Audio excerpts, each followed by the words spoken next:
ఋషి కళ్ళు మూసుకుని నిద్రపోవడానికి ప్రయత్నిస్తున్నాడు. కళ్ల ముందు ఆమె రూపం స్పష్టాస్పష్టంగా గోచరమవుతుంది.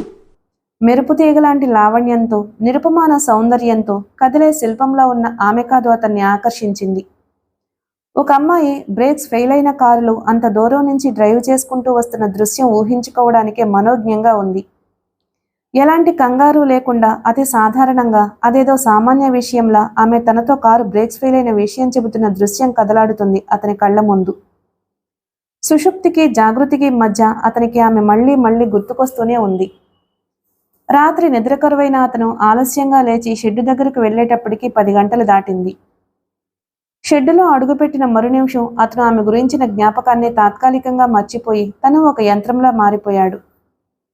అతను పనిలో ఎంతగా లీనమైపోయాడంటే అక్కడికి వచ్చిన ఒక కారు అదే పనిగా హారన్ మోగిస్తున్నా వినిపించుకోలేదు.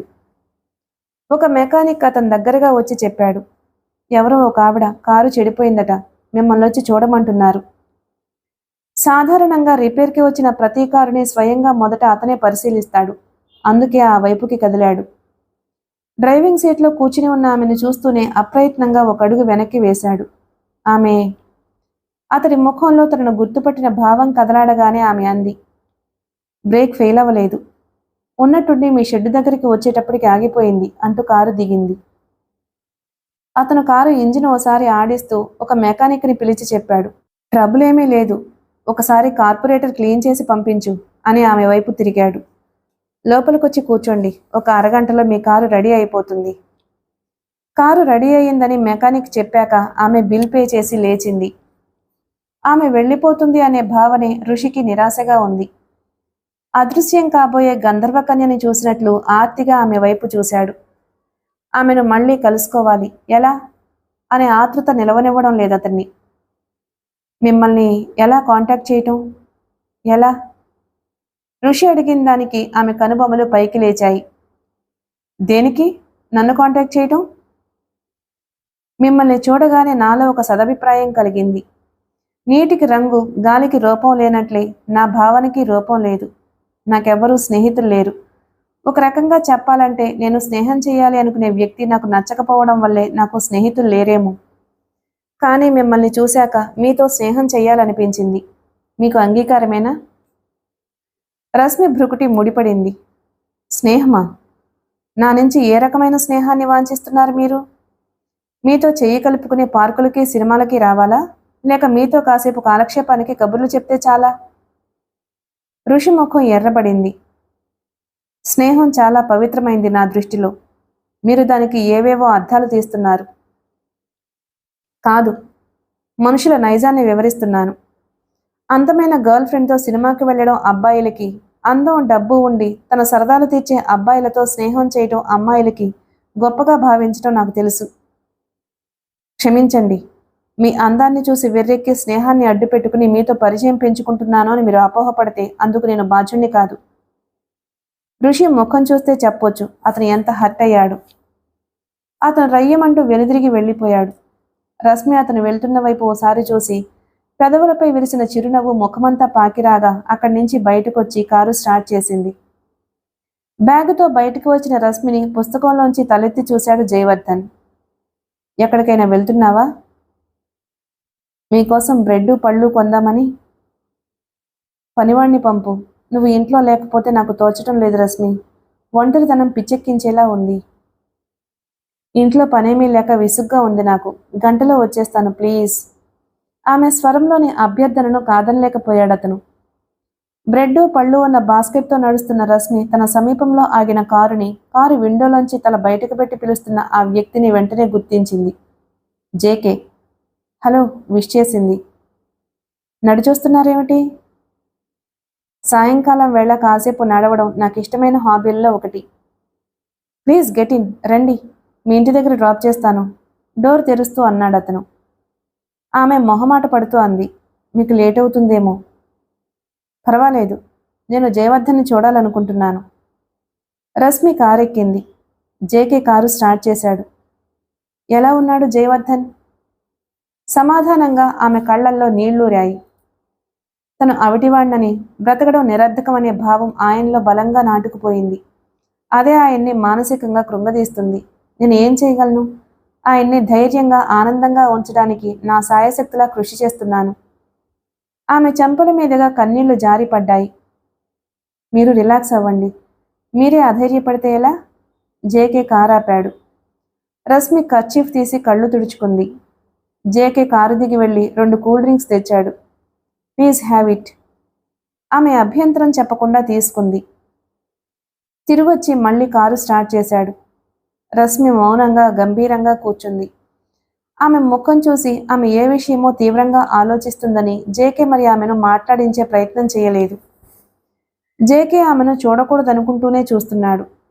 భూలోకానికి విహారానికి వచ్చిన ఏ గంధర్వకన్యం అలసి సొలసి విశ్రాంతి తీసుకున్నట్లుగా ఉందామె కూర్చున్న తీరు.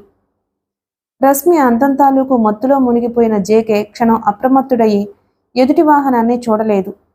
చూడగానే కంగారుగా బ్రేక్ వేశాడు. పరధ్యాసగా కూర్చున్న రశ్మి తూలి ఆయన ఒళ్ళో పడింది. ఆయన అప్రయత్నంగా ఆమెను పట్టుకున్నాడు. అంత దగ్గరగా తన ఒడిలో ఆమె. ఆమె స్పర్శతో ఆయన నరనరం జివ్వుమన్నాయి. ఆమె గాభరాగా లేచింది. ఆయన చేతులు విదిలించుకుంటూ ఆమె ముఖం సిగ్గుతో ఎర్రబడిపోయింది. ఐఎమ్ సారీ అంది అస్పష్టంగా. ఐఎమ్ హ్యాపీ మనసులో అనుకుంటూ అన్నాడు. ఏదేదో ఆలోచిస్తూ డ్రైవ్ చేస్తున్నాను. ఎదురుగా స్పీడ్గా వస్తుంది కారు. సడన్ బ్రేక్ వేసేటప్పటికీ యాదృచ్ఛికంగా ఆయన లభించిన రశ్మి స్పర్శ అతనికి ఆనందాన్ని కలిగించింది. ఎడాలసెంట్ ఏజ్లో బస్సులో కావాలని అమ్మాయిల్ని తాకుతూ నిలబడ్డప్పుడు కలగని ఆనందం, మత్తు, థ్రిల్, సుఖం ఇప్పుడు కలుగుతున్నాయి. తనను తాను కంట్రోల్ చేసుకోవడానికి ఆయన చాలా అవస్థపడవలసి వచ్చింది. కారు ఆగగానే రశ్మి దిగింది. రండి అంది. జేకే ఆమెను అనుసరించాడు. లాన్లోనే ఎదురుపడ్డాడు జయవర్ధన్ వీల్ చైర్లో కూర్చుని. అలా ఆయన్ని చూసేటప్పటికి జేకే కళ్ళు అప్రయత్నంగానే చెమర్చాయి. ఎలా ఉన్నావు? ఆదరంగా అడిగారు ఆయన చేతుల్ని తన చేతుల్లోకి తీసుకుంటూ. జీవోత్సవంలా చావలేక బ్రతికేడుస్తున్నాను. జయవర్ధన్ కళ్ళల్లో నీళ్లు చిప్పిల్లాయి. అలా మాట్లాడకు, రశ్మి వింటే బాధపడుతుంది. రశ్మిని గురించే నా బాధంతా. ఆమెకి నేను చాలా అన్యాయం చేశాను. ఆమె జీవితంతో ఆడుకుని వదిలేద్దాం అనుకుంటే భగవంతుడు నా జీవితంతో ఆడుకున్నాడేమో. కాఫీ ట్రేతో రశ్మి రావడంతో ఊరుకోమన్నట్లు సైగ చేశాడు జేకే. కాఫీ కప్పు అందిస్తూ ఉండగా తగిలిన ఆమె చేతివేళ్ల స్పర్శ అంతవరకు మిత్రుడి విషాదంలో పాలు పంచుకున్న జేకే అణువణువు తీయని పులకింతను కలగచేసింది. రశ్మి లోపలికి వెళ్ళాక ఆయనకి అక్కడ కూర్చోబుద్ధి కాలేదు. తప్పనిసరిగా కూర్చున్నాడు. సమీర కనిపించదే? నిన్ననే వెళ్ళిపోయింది. ఎక్కడికి? ఆశ్చర్యంగా అడిగాడు. దిల్షుక్ నగర్లో ఇల్లు ఖాళీ అయ్యేదాకా వేరే ఇల్లు అద్దెకి తీసుకుని ఉండమన్నాను చెప్పాడు జయవర్ధన్. ఏమైంది? ఏమైనా గొడవ పడ్డారా? రశ్మి తప్పేమీ లేదు అంటూ జయవర్ధన్ ఆ రాత్రి రశ్మి తను తాగే పాలల్లో విషం కలిపినట్లు సమీర నేరారోపణ చెప్పాడు. పెళ్లైన ఆడపిల్ల పుట్టింటికి గ్రీష్మంలో వచ్చే వర్షంలో వస్తేనే బాగుంటుంది. శ్రావణ భాద్రపదాల్లో వచ్చే వానల వదలకుండా ఉంటే చిరాగ్గా అసహ్యంగా ఉంటుంది అన్నాడు జేకే. అవును, కానీ తల్లి లేని పిల్ల అని అరుణ్ణి ఇల్లరికం తెచ్చుకోవడానికి అంగీకరించాను. వాళ్ళ అండన నా జీవితం సుఖంగా సాగిపోతుందని, ఈ ఇంటికో ఆడదిక్కు ఉంటుందని స్వార్థంతో అందుకు ఒప్పుకున్నాను. కానీ ఈ ఇంట్లో సమస్యలకు అది మూల కారణం అవుతుందని తెలిస్తే ఎప్పుడో వేరే పంపించేవాణ్ణి. అరుణ్ ఏమంటాడు? అతనికి ఇక్కడ ఉండడం ఇష్టం లేదు. అతని తల్లిదండ్రుల బాధ్యత అతనిపై ఉంది. ఈ క్షణం కోసం అతను చాలా రోజుల నుంచి ఎదురు చూస్తూనే ఉన్నాడు. నాకు తెలుసు. ఒక విధంగా మేలు చేశావన్నమాట నవ్వాడు జేకే. కారు దిగుతున్న రశ్మిని చూసి ఋషి చేతిలోని రేంజ్ జారిపడింది. కిందటి రోజు ఆమెతో తన సంభాషణ గుర్తురాగానే అతని ముఖంలో రంగులు మారాయి. అతను తన ముఖంలోని భావాలు ఆమె గమనించకుండా జాగ్రత్త పడుతూ what can I do for you madam అని అడిగాడు. రశ్మి సీరియస్గా చూసింది. నా స్నేహం కావాలన్నావుగా, వచ్చేశాను. ఋషి క్షణంసేపు ఆశ్చర్యంగా అపనమ్మకంగా చూస్తూ ఉండిపోయాడు. మరుక్షణం అతని ముఖంలో సంభ్రమంతో కూడిన వింతకాంతి ఎగిరొచ్చింది. థ్యాంక్ యూ వెరీ మచ్ మెరిసే కళ్ళతో అన్నాడు. 5 నిమిషాల తర్వాత ఇద్దరూ ఆ షెడ్లోని రెంచెల చప్పుడు అప్పుడప్పుడు వినిపించే ఇంజన్ రొదలకు దూరంగా ఋషి తన కోసంగా నిర్మించుకున్న చిన్న గదిని ఆనుకుని ఉన్న వరండాలో కూర్చున్నారు. కొద్ది నిమిషాల్లోనే ఇద్దరూ చిరకాలంగా పరిచయం ఉన్న వ్యక్తుల్లా ఆప్తమిత్రుల్లా మాట్లాడుకోసాగారు. తన గురించి చెప్పాడతను. నాకు జన్మనిచ్చిన వాళ్ళెవరో తెలియదు. అనాథని. నన్ను పెంచి పెద్ద చేసిన ఒక ధనికుడు నన్ను ఆటోమొబైల్ ఇంజనీరింగ్ చదివించాడు. నన్ను ఆయన చేరదీయడం ఆయన భార్యకి కొడుకులకి ఇష్టం ఉండేది కాదు. నా చదువు పూర్తి కాకుండానే ఆయన పోయారు. తర్వాత చాలా కష్టాలు పడి ఎలాగో చదువు పూర్తి చేశాను. 1-2 ఉద్యోగ ప్రయత్నాలు విఫలమవ్వడంతో స్వతంత్రంగా బ్రతుకుదామనిపించి ఈ షెడ్ ప్రారంభించాను. నా కృషి అనుకో, అదృష్టమే అనుకో, నా బిజినెస్ దినదినాభివృద్ధి చెందుతూ వచ్చింది. రశ్మి మౌనంగా వింది. నీ గురించి నువ్వు ఏమీ చెప్పనే లేదు? నా గురించి చెప్పుకోవడానికి ఏమీ లేదు. పెళ్లి చేసుకుని చాలామంది అమ్మాయిలాగానే సంసారం చేసుకుంటున్న దాన్ని. ఋషి పెదవులు ఏదో అడగాలని కదిలి అంతలోనే సంశయిస్తున్నట్లు ఆగిపోయాయి. అది గమనించినట్లే ఊరుకుంది రశ్మి. ఎక్కడికో వెళ్తున్నట్లున్నావు రశ్మి? జయవర్ధన్ అడగడంతో తలెత్తింది. చెప్పులు వేసుకుంటున్న రశ్మి. అవును. ప్లీజ్ నువ్వు వెళ్ళొద్దు రశ్మి. నువ్వు వెళ్తే నేను ఒంటరిగా ఉండలేను. అతని స్వరం ప్రాధేయపూర్వకంగా ఉంది. కొన్నేళ్ల పాటు ఒంటరిగా నా అనేవాళ్ళు లేకుండా బతికాను నేను. అలాంటిది కొన్ని గంటలు ఒంటరిగా గడపలేరా మీరు? రశ్మి నవ్వుతూనే అడిగిన ఆమె నుంచి ఆ ప్రశ్న వస్తుందని ఊహించిన జయవర్ధన్ నిరుత్తరుడయ్యాడు. రశ్మి ఆయనతో ఎప్పుడూ అలా మాట్లాడలేదు. ఇవాళ ఆమె మాట్లాడిన తీరు ఆయన గుండెల్లో బాకుగుచ్చినంత బాధ కలిగించింది. ఆయన అలా చూస్తూ ఉండగానే రశ్మి బ్యాగు తీసుకుని వెళ్ళిపోయింది. కొద్దిసేపటి తర్వాత కారు స్టార్ట్ అయిన శబ్దం వినిపించింది. ఎక్కడికి వెళ్ళింది రశ్మి? ఈ మధ్యకాలంలో తనని ఒంటరిగా వదిలేసి ఆమె బయటకు వెళ్లడం పరిపాటయింది. ఆ ఇంట్లోని సందడంతా సమీర తనతో పాటే తీసుకువెళ్ళిపోయిందా అన్నట్టు ఆ ఇల్లంతా నిశ్శబ్దంగా ఉంది. కూతుర్ని వేరే పంపాక రశ్మి సాహచర్యంలో తృప్తిగా రోజులు గడిపిన జయవర్ధన్ని కూతురి నిష్క్రమణ బాధించలేదు. కానీ ఇప్పుడు నిశ్శబ్దంగా ఉన్న ఆ ఇల్లు అతనికి శ్మశాన నిశ్శబ్దంలా ఉంది. ఆ సమయంలో ఆయన మంచం మీద పడుకుని ఉన్నాడు. లేచి బయటకు వెళ్ళాలి నుంది. రశ్మి తనని కనీసం బయట లాన్లో కూర్చోపెట్టి వెళ్ళినా బావుండేది. రహీం, ఆయన బిగ్గరగా నౌకర్ని పిలిచాడు. బదులు లేదు. రాము, నారాయణ. జయవర్ధన్ మరోసారి పిలిచాడు. ఫలితం లేక విసుగెత్తి నిస్సహాయంగా నిట్టూర్చాడు. రశ్మి లేకుండా ఒక క్షణం కూడా ఆ ఇంట్లో బ్రతకలేననిపించింది ఆయనకి. ఋషి సందేహిస్తున్నట్టుగా అడిగాడు. రశ్మి, చాలా రోజుల నుంచి నేను ఒక విషయం అడగాలనుకుంటున్నాను. అడుగు. నువ్వు జయవర్ధన్ని, అదే జయవర్ధన్తో నీ పెళ్లి ఎలా అయ్యింది? రిజిస్ట్రార్ ఆఫీస్లో. నీకంటే చాలా పెద్దవాడైన ఆయన్ని ఎలా పెళ్లి చేసుకున్నావు? నేను ఆయన్ని ప్రేమించాను. ప్రేమ? ఏ? నవలల్లో హీరోల్లా 6 అడుగుల పొడవు, అరెకరం విస్తీర్ణం గల ఛాతి, 25 ఏళ్ల వయసు, 25 కోట్ల ఆస్తి ఉన్నవాణ్ణి తప్ప ప్రేమించకూడదా? ఆమె సూటి ప్రశ్నతో ఏం మాట్లాడాలో తోచనివాడిలా తడబడ్డాడు Rishi. Are you happy? Why not? ఆమె కనుబొమ్మలు పైకి లేచాయి. నాకు ఆయనే సర్వస్వం. నేనంటే ఆయనకి ప్రాణం. పెళ్లి అనే బంధానికి కట్టుబడి 2 వ్యక్తులు కలిసి జీవించటానికి అది చాలనుకుంటాను. రశ్మి వాచి చూసుకుంటూ లేచింది. నేను వెళ్తాను. ఆయన ఇంట్లో ఒంటరిగా ఉన్నారు. ఋషి గుండెల్లో ఆమె వెళ్తుంటే ఉవ్వెత్తుగా అసంతృప్తి లేచింది. రశ్మి గదిలోకి వచ్చింది. గదంతా చీకటిగా ఉంది. ఆమె చీకట్లో తడుముకుంటూ వెళ్లి స్విచ్ వేసింది. గదంతా అలుముకున్న ఫ్లోరోసెంట్ దీపపు కాంతిలో కళ్ళు మూసుకుని పడుకుని ఉన్న జయవర్ధన్ కళ్ళు విప్పాడు. ఆమెను చూస్తూనే ఆయన కళ్లల్లో వింతకాంతి ఎగిరొచ్చింది. ఆమె ఆయన పక్కలో కూర్చుంటూ అడిగింది. సారీ, లేట్ చేశానా?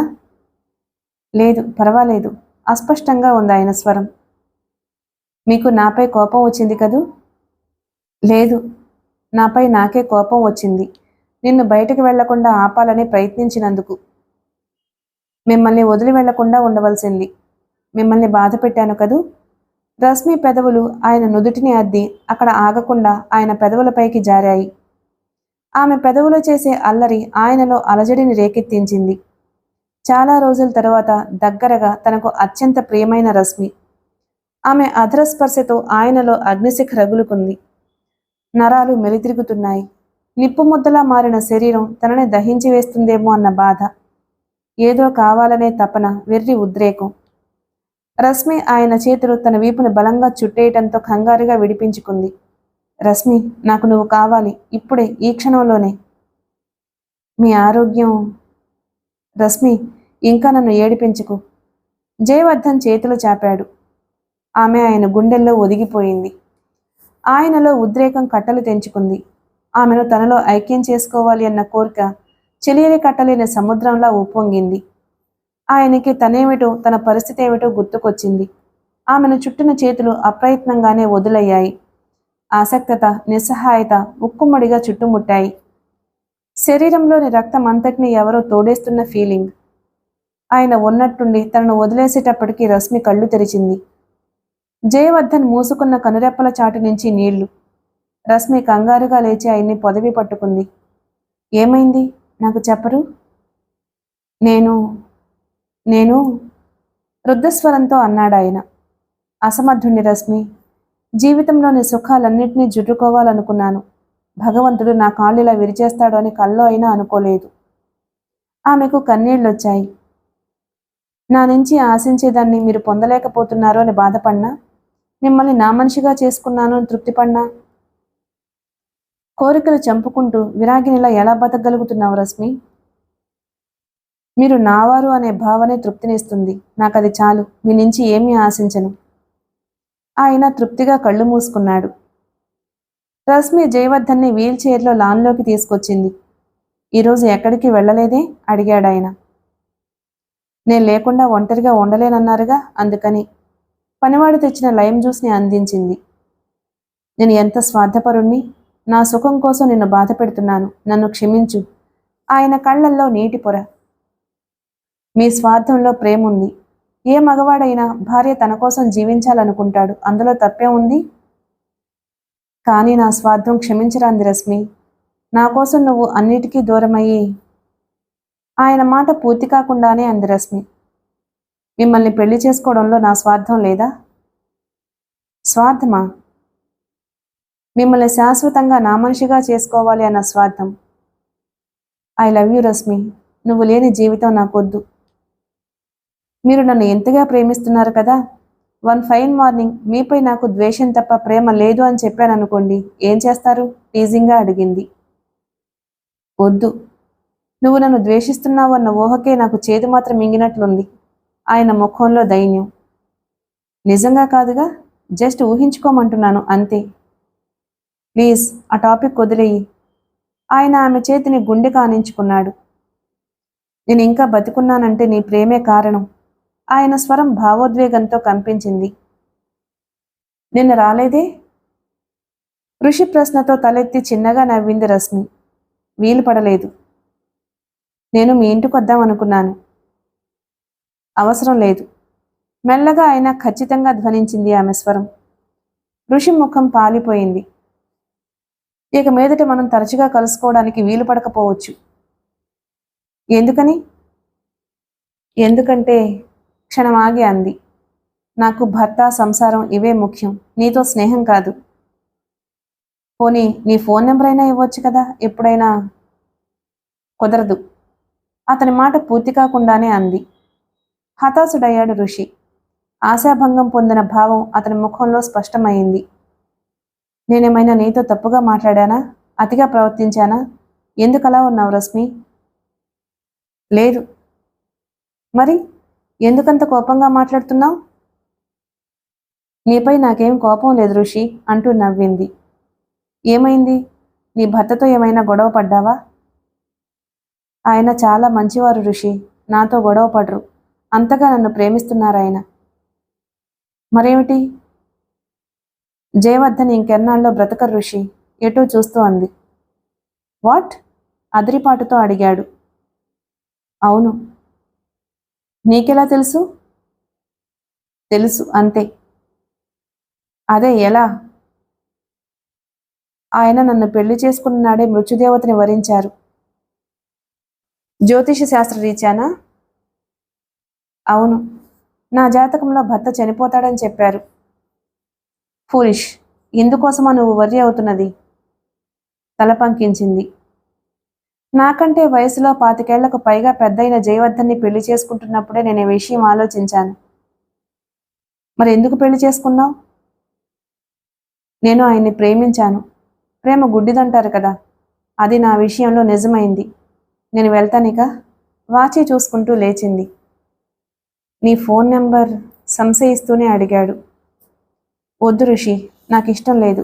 మన స్నేహం గురించి ఆయనకు తెలియదు. తెలిస్తే బహుశా బాధపడతారేమో. బతికిన ఈ కొద్ది రోజులు ఆయన్ని ప్రశాంతంగా బ్రతకని. ఆ సాయంకాలం లాన్లో కూర్చున్న రశ్మి ప్రతిరోజులా జయవర్ధన్కి పుస్తకం చదివి వినిపించటం లేదు. ఏకాగ్రతగా దీక్షగా ఏదో రాసుకుంటుంది. కొద్దిసేపటి తర్వాత తలెత్తిన రశ్మికి తదేకంగా తన్నే చూస్తున్న జయవర్ధన్ కనిపించాడు. పెన్ను క్యాప్ పెడుతూ అడిగింది నవ్వుతూ. ఏమిటి అలా చూస్తున్నారు? నువ్వు ఆ భంగిమలో ఎంత అందంగా ఉన్నావో తెలుసా? నా చేతిలో కెమెరా ఉంటేనా ఫోటో తీసేవాణ్ణి. నవ్వింది. ఎంతగా ఏం రాస్తున్నానో అడగరే? డైరీయా? కాదు. మరి ఉత్తరమా? ఉత్తరమా? ఈ ప్రపంచంలో నా అనే వ్యక్తి మీరు నాకు ఎదురుగా ఉన్నారు. ఇంకా ఉత్తరం ఎవరికి రాయను? మరేమిటి? కథ. కథ? నువ్వు రచయిత్రివని నాకు చెప్పలేదే? సంభ్రమంగా అడిగాడు. నేను రచయిత్రిని కాదు. ఈ కథని కేవలం మీకోసం రాశాను. నా కోసమా? ఆయన ముఖంలో ఆనందంతో కూడిన కాంతి ఎగిరొచ్చింది. ఏది చదువు వింటాను. రశ్మి చదవడం మొదలుపెట్టింది. రాత్రి 10 గంటల సమయం. ఆకాశం మేఘావృతమై ఉంది. చిరుజల్లుతో సాయంకాలం మొదలైన వర్షం కుంభవృష్టిగా మారింది. ఉరుములు మెరుపులతో జోరున కురుస్తున్న వర్షానికి ఈదురుగాలి తోడై ప్రకృతి భయానకంగా ఉంది. ఎక్కడో పెద్ద శబ్దంతో పిడుగుపడింది. అది మరి కాసేపట్లో ఆ ఇంట్లో జరగబోయే దారుణ మారణకాండకు జడిసి ప్రకృతి భయోత్పాతంలో వేసిన పెనుకేకలా ఉంది. ఆ ఇంట్లో అంత రాత్రివేళ అలాంటి భయానక వాతావరణంలో ఉన్న ఆ 12 ఏళ్ల అమ్మాయికి ఒంటరిగా ఉన్నాననే భయం లేదు. సోఫాలో బోర్లా పడుకుని కాళ్ళుపుతూ కామిక్ చదువుతోంది. సరిగ్గా అప్పుడే కాలింగ్ బజర్ మోగింది. ఆ అమ్మాయి తన ఏకాగ్రతకు భంగమైన విసుగుతో తల తిప్పి చూసింది. అంతలోనే పార్టీకి వెళ్లిన తల్లిదండ్రులు వచ్చుంటారనుకుని ఒక్క అంగలో వెళ్లి తలుపు తీసింది. ఎదురుగా నిలబడి ఉన్న వ్యక్తుల్ని చూడగానే పలకరింపుగా నవ్వింది. Good evening uncle. డాడీ ఇంట్లో లేరా బేబీ? లేరు. మిస్టర్ ఖన్నా ఇంట్లో పార్టీకి వెళ్ళారు. రండి లోపలికి. ఆ వ్యక్తులిద్దరూ ఇంట్లోకి నడిచారు. వాళ్ల నడక అసహజంగా ఉంది. వాళ్ళు సేవించిన ఆల్కహాల్ వాళ్లపై తమ ప్రభావాన్ని చూపిస్తుంది. వాళ్ళు నడుస్తున్నంత మేర వాళ్ళు ధరించిన రెయిన్ కోటు మీద నుంచి కారిన వర్షపు నీరు నేలని తడుపుతుంది. వాళ్ళు తమకు ఎదురుగా నిలబడి ఉన్న ఆ అమ్మాయినే చూస్తున్నారు. Navy blue skirt, light blue top ధరించిన ఆ అమ్మాయిలో యవ్వనం వికసిస్తున్న పుష్పంలా ఉంది. ఆ అమ్మాయిని నకసిక పర్యంతము పరీక్షగా చూస్తున్న వాళ్ల కళ్లల్లో ఎర్రజీర మెరిసింది. వాళ్ల మనోగత భావాలు ఎలా ఉన్నాయో తెలియని ఆమె మాత్రం చిరునవ్వుతో అడిగింది, మీకు కాఫీయా టీయా? జవాబుగా ఒక వ్యక్తి ఆమె భుజం మీద చెయ్యి వేశాడు. ఆ గదిలో లేత మొగ్గలాంటి ఆ అమ్మాయిపై అత్యాచారం జరిగింది. రెండవ వ్యక్తి పులికి ఎదురు తిరగబోతున్న లేడీకోన లాంటి ఆమె ప్రతిఘటించకుండా ఒడిసి పట్టుకున్నాడు. అప్పటికే ఆమెకి స్పృహ తప్పింది. ఆమె స్టాప్ ఇట్ అరిచాడు జయవర్ధన్. రశ్మి పేపర్లోంచి తలెత్తింది ఉలికిపాటుగా. అతను చలి జ్వరం వచ్చిన వాడిలా వణికిపోతున్నాడు. రశ్మి గభాలన ఆయన దగ్గరగా వచ్చింది. ఏమైందండి? కంగారుగా ఆయన్ని పొదవి పట్టుకుంది. ఈ కథ నిజంగా జరిగిన కథే. నేను ఊహించినది కల్పన కాదు. నీకెలా తెలుసు? కథలో మృగత్వం మూర్త్యభవించిన ఆ వ్యక్తుల కిరాతకానికి బలైపోయిన అమ్మాయిని నేనే కాబట్టి. నువ్వా? తల మీద నుంచి ఒక మిసైల్ దూసుకుపోయినట్లయింది. అవును. కథలోని వ్యక్తులు ఎవరో తెలుసా? ఒకరు తాజ్ సిమెంట్స్ మాజీ చైర్మన్ జయవర్ధన్. 2 అబద్ధం. అతను వణికిపోతున్నాడు. ఏది అబద్ధం? సెక్స్ అంటే ఊహామాత్రంగా అయినా తెలియని ఆ వయసులో 2 మృగాల పశువంచకి బలైపోయిన అనూహ్యని నేను కావడమా? నువ్వు అనూహ్యవా? అతడి నుదుటి మీద నుంచి ఒక చెమట చుక్క జారింది. ఎస్, అప్పటి అనూహ్యని, ఇప్పటి రశ్మిని. నో నో, అతను వణికిపోతున్నాడు. నువ్వు నమ్మలేవు జయవర్ధన్. ఎందుకంటే నేను ఆనాడు నీ పాశవిక చర్యకి బలైపోయానని నమ్మావు కనుక. స్పృహ కోల్పోయిన నేను చనిపోయాను అనుకుని వెళ్ళిపోయారు మీరు. కానీ డాక్టర్లు నన్ను బ్రతికించారు. కాదు, నా తల్లిదండ్రులు నన్ను బ్రతికించుకున్నారు. తను ఆనాడు చనిపోయిందనుకున్న అనూహ్య రశ్మిగా ఇక్కడ కనిపిస్తుంటే అతను దెయ్యాన్ని చూసినట్టు చూస్తున్నాడు, భయవిహ్వలంగా. ఆయనకి వీలైతే అక్కడి నుంచి దూరంగా, రశ్మి కనిపించినంత దూరంగా పారిపోవాలనిపిస్తుంది. రశ్మి ఆయన ముఖంలో మారుతున్న రంగుల్ని చూస్తూ వినోదంగా నవ్వింది. ఏమిటి అలా వణికిపోతున్నావు జయవర్ధన్? నువ్వు చేసిన పాపం శాపమై నిన్ను వెంటాడుతుందని ఊహించలేదు కదూ? అవును, నేను ఆనాటి నుంచి నిన్ను వెంటాడుతూనే ఉన్నాను. నా మనసులో ఆనాడు మిగిలిపోయిన పగ వయసుతో పాటు పెరుగుతూ వచ్చింది. ఆ ప్రతీకార జ్వాలలో నువ్వు ఆహుతి కాక తప్పదు. నేను నేను నిన్ను ప్రాణాధికంగా ప్రేమిస్తున్నాను రశ్మి, జయవర్ధన్ కంపిత స్వరంతో అన్నాడు. ప్రేమ? విరగబడి నవ్వింది. నీకు ఆడదాన్ని ప్రేమించటం తెలియదు, కామించటం తప్ప. దయుంచి ప్రేమ అనే పదాన్ని నీ నోటితో ఉచ్చరించి అపవిత్రం చేయకు. నిజం రశ్మి, నేను నీ పట్ల ఆనాడు పశువులా ప్రవర్తించిన మాట నిజమే. కానీ నీ ప్రేమలో, నీ సాహచర్యంలో నేను మారాను. నిన్ను మనస్ఫూర్తిగా ప్రేమిస్తున్నాను. కానీ నేను నిన్ను ప్రేమించడం లేదు జయవర్ధన్. ప్రేమిస్తున్నట్టు నటిస్తున్నానంతే. నిన్ను పెళ్లి చేసుకోవడంలో నా స్వార్థం ఉంది. ఆ స్వార్థంలో ప్రేమ లేదు, పగ మాత్రమే ఉంది. నీకు నిజం తెలుసా? 4 నెలల కిందట జరిగిన కారు యాక్సిడెంట్ వెనుక నా హస్తం ఉంది. నిన్ను చంపాలని నేను ఆ పథకం వేశాను. కానీ దానికి బలైంది నీ కారు డ్రైవర్. ఆ యాక్సిడెంట్లో చావకపోవడం నీ దురదృష్టం, నా అదృష్టం. ఎందుకంటే నేను ఎవరినో తెలియకుండా నువ్వు చావకూడదు. ఎందుకంటే నువ్వు ఒక్కసారే చావకూడదు. క్షణక్షణం చస్తూ మానసికంగా చిత్రవధ అనుభవించాలి. ఈ క్షణం నుంచి అందుకు కావలసిన ట్రీట్మెంట్ మొదలవబోతుంది. స్పృహ కోల్పోతున్న జయవర్ధన్కి రశ్మి స్వరం స్పష్టంగానే వినిపించింది. జయవర్ధన్కి తిరిగి స్పృహ వచ్చేటప్పటికి తన మంచం మీద పడుకునున్నానని గ్రహించాడు. కళ్ళు విప్పేసరికి ఎదురుగా డాక్టర్. ఎలా ఉంది అడిగాడాయన. పర్వాలేదన్నట్టు తల తిప్పాడాయన. ఎక్కువగా స్ట్రెయిన్ అవ్వకండి, బీపీ ఎక్కువగా ఉంది, ఈ మందులు వాడండి.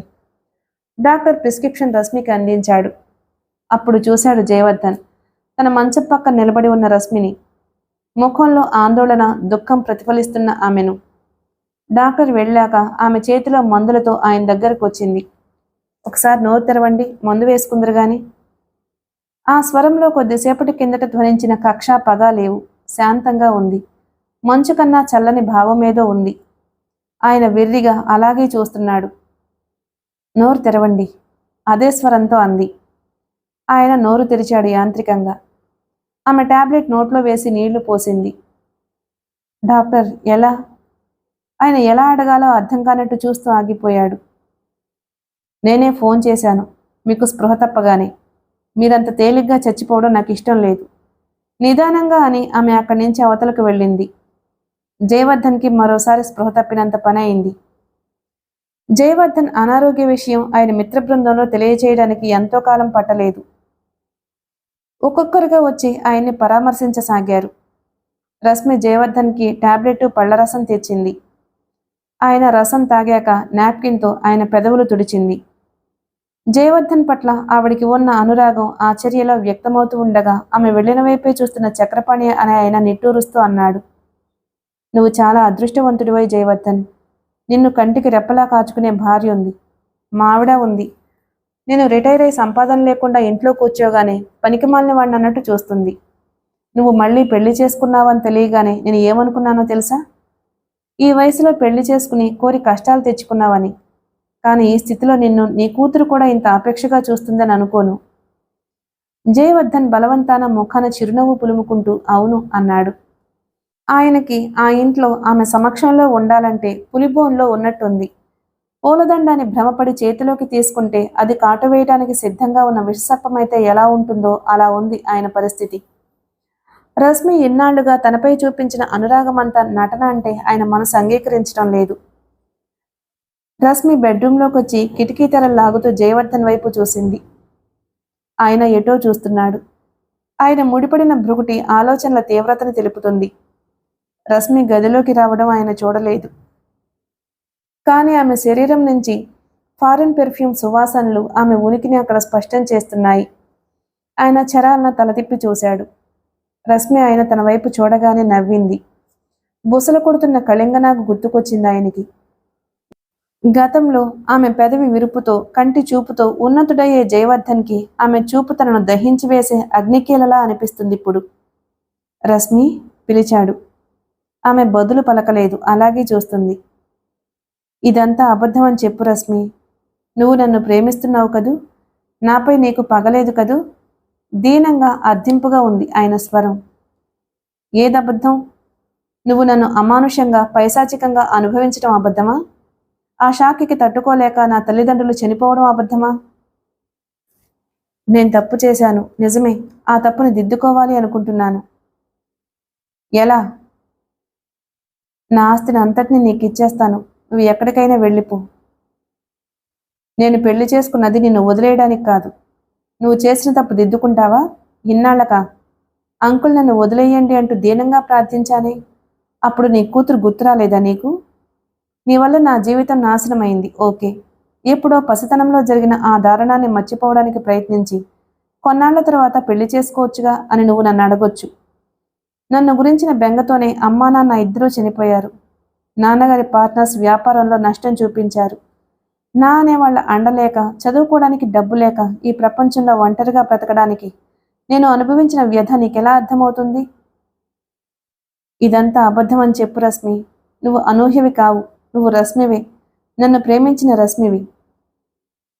గతమంతా అబద్ధమైతే బాగుండునని నేను అనుకునేదాన్ని జయవర్ధన్. కానీ నిజం, పచ్చి నిజం. నేను అనూహ్యనంటే బహుశా నువ్వు నమ్మడం లేదేమో. ఇదిగో ఇది చూడు. రశ్మి తన సూట్ కేసు అడుగు నుంచి ఒక ఫోటో అందించింది. ఆ ఫోటో చూడగానే జయవర్ధన్ కళ్ళు వెడల్పయ్యాయి. వినయ్ భూషణ్ ప్రియంవద అస్పష్టంగా ఉచ్చరించాయి ఆయన పెదవులు. నీ స్నేహితుడు వినయ్ భూషణ్, ఆయన కూతురు అనూహ్యనే. ఇప్పటికైనా నమ్ముతున్నావా? ఆమె ఆయన చేతుల్లోంచి ఆ ఫోటోను తీసుకుని అవతలకు వెళ్ళింది. జయవర్ధన్ వెన్నులో మంచుముక్క పెట్టినట్లు వణికిపోతున్నాడు. అనూహ్య, రశ్మి అనూహ్య.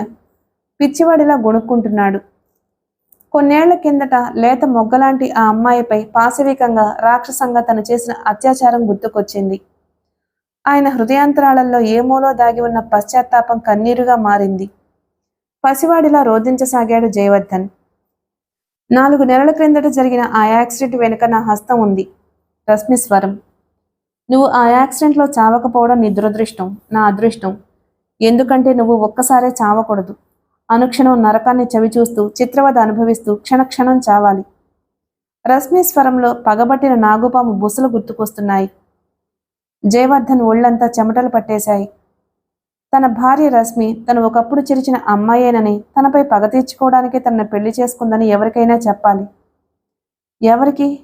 ఎవరున్నారు తనకి? జేకే. ఆ క్షణంలో జేకే గుర్తురాగానే గత 24 గంటలుగా తను అనుభవించిన మానసిక హింసను తాత్కాలికంగా మర్చిపోయాడు. వెంటనే ఫోన్ డయల్ చేశాడు. మిసెస్ జేకే లైన్లోకి వచ్చింది. నేను జయవర్ధన్ని. జేకే ఉన్నాడా? బిజినెస్ నిమిత్తం అర్జెంటుగా సింగపూర్ వెళ్ళారు. మీకు ఫోన్ చేసి చెప్పమన్నారు నన్ను. నేనే మీకు ఫోన్ చేద్దాం అనుకుంటున్నాను. ఎప్పుడొస్తాడు? 10 రోజుల వరకు రారు. అలాగా? జయవర్ధన్ ఫోన్ పెట్టేశాడు. ఆ సమయంలో తనకి అత్యంత ఆప్తుడైన జేకే ఊళ్ళో లేకపోవడం ఆయనకు నిరాశగా ఉంది.